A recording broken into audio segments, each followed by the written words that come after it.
everyone! Today we're going to be talking about how to supplement feed your guinea pigs.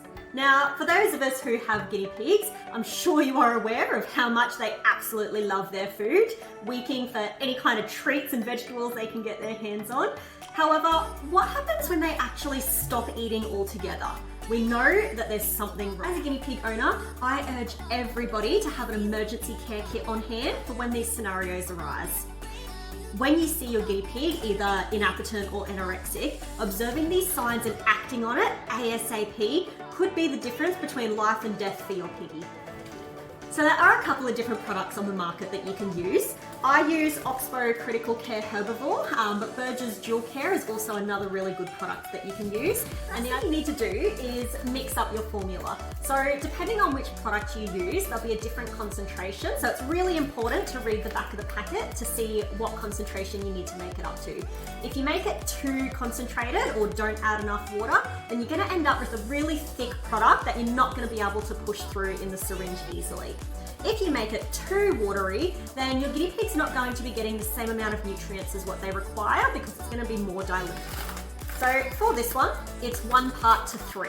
So what we do is they often come with a scoop.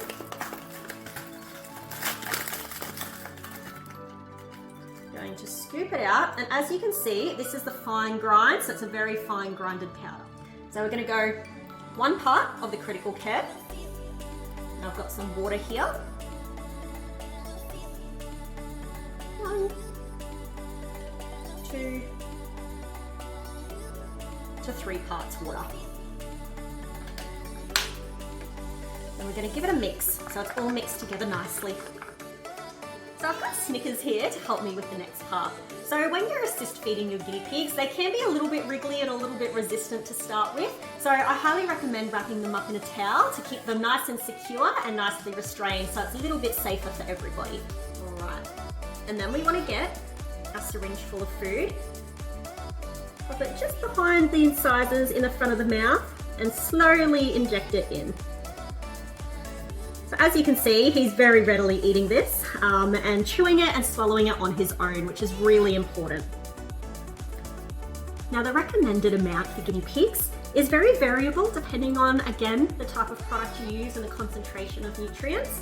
However, they do require a reasonably large amount to get their daily intake. So for Oxbow, it can be around 50 mils for a guinea pig the same size as Snickers. I normally recommend doing it in about 5 to 6 meals per day, so spacing it out several times across the day, so they're continuously getting that movement through their gastrointestinal tract, and they're not getting too much at the one time in the one sitting.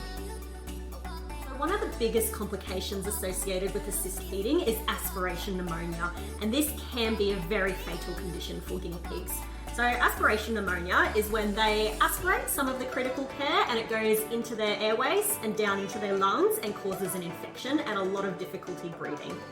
So this is really something that we want to avoid.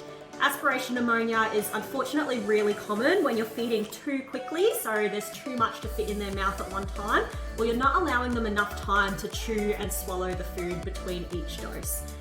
You also don't want to use the plunger and squirt it really quickly because it'll go straight down the back of their mouth and they can aspirate it down the wrong hole. So essentially, we just need to be really patient and really gentle when assist feeding our guinea pigs.